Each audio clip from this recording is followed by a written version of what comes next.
İlk növbədə söyləmək istəyirəm ki, Ermənistanda gedən seçkilərin nəticələri həqiqətən də Avropa məkanında çox böyük entuziazmla, çox böyük şövqlə qarşılanıbdır və ilk təbrik eləyənlər də məhz Avropa qitəsindən olublar. Bu onu göstərir ki, Avropa ümumilikdə coğrafiyasında Ermənistanı öz tərəfinə çəkmək və Ermənistanı Rusiyanın arbitrindən çıxartmaq kimi bir iradə var. Yəni bunu artıq istək mərhələsini keçiblər, artıq ortaya bir iradə qoyulub. Və Paşinyanın qələbəsini, Paşinyanın daha doğrusu partiyasının qələbəsini seçkilərdə onlar bir mənalı olaraq əslində qərb yönümlü siyasətin təntənəsi kimi dəyərləndirirlər. Və gözləntilər də ondan ibarətdir ki, yəni uzaq gələcəkdə təbii ki, bu yaxın perspektivin işi deyil, amma uzaq perspektivdə artıq Ermənistanın tam və bərabər hüquqlu Avropa Birliyinə üzvlüyü məsələsini masa üzərinə qoymaq kimi bir şans qazandılar. Ən azı bu seçkilərin nəticələrinə baxsaq. O ki, qaldı, o mümkündür, mümkün deyil. Mən yenə də bunu tarixin öhdəsinə buraxmağımızı istəyərdim. Çünki Nikol Paşinyan da hakimiyyətdə əbədi olaraq qalmayacaqdır və onu əvəzləyəcək əslində bundan sonraki siyasi hakimiyyətin hansı yolu seçəcəyi də bir mənalı şəkildə bu xarici siyasi xəttin davam edib etməyəcəyini şərtləndirəcəkdir. Amma indiki anda bir mənalı şəkildə söyləmək lazımdır ki, bəli, Nikol Paşinyan tamamilə fərqli bir siyasi xətti irəliyə aparır.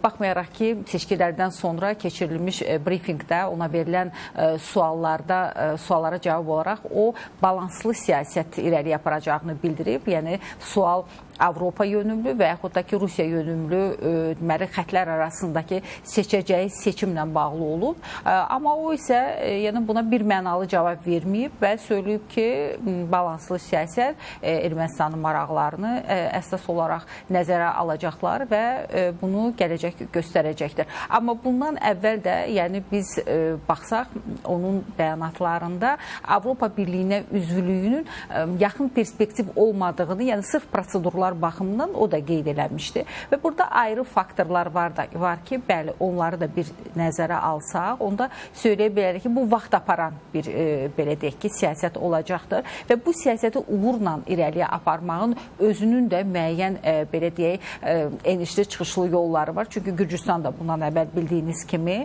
Avropaya inteqrasiya yolunu tutmuşdu və yaxud onu konstitusiyalarında da onlar təsbit etmişdilər. Amma sonradan nəysə səngimələr yarandı və bu yolda arzuladıkları kimi ən azı uğur qazana bilmədilər. Amma Ermənistanla bağlı məsələdə xüsusi olaraq qeyd etmək istəyirik ki, bəli, Avropa Birliyi tərəfindən Ermənistana nəinki mənəvi dəstək, maddi dəstək də çox güclü şəkildə göstərilir və Paşinyanın partiyasının qələbəsinin məhvərində də məhz bu dəstəyin dayandığını söyləmək mümkündür. Çünki ilk növbədə xatirinizdədirsə, bəzi təbliğat məsələlərində Avropa Birliyi tərəfindən açıq şəkildə Ermənistana dəstək ifadə olunmuşdu və mümkün ola biləcək hibrid hücumların qarşısının alınması ilə bağlı belə Ermənistana 210 milyon avroluq paket təqdim olunmuşdu və sonralar onlar müxtəlif çeşidli şəkildə Ermənistana təqdim olundu. Amma əsas məsələ Ermənistanda hakim partiyanın təbliğatını gücləndirmək, Rusiya yönümlü qüvvələri neytrallaşdırmaq, yəni ictimai düşüncədə və ümumilikdə insanların seçimində bu və ya digər şəkildə maneələr yarada biləcək məqamları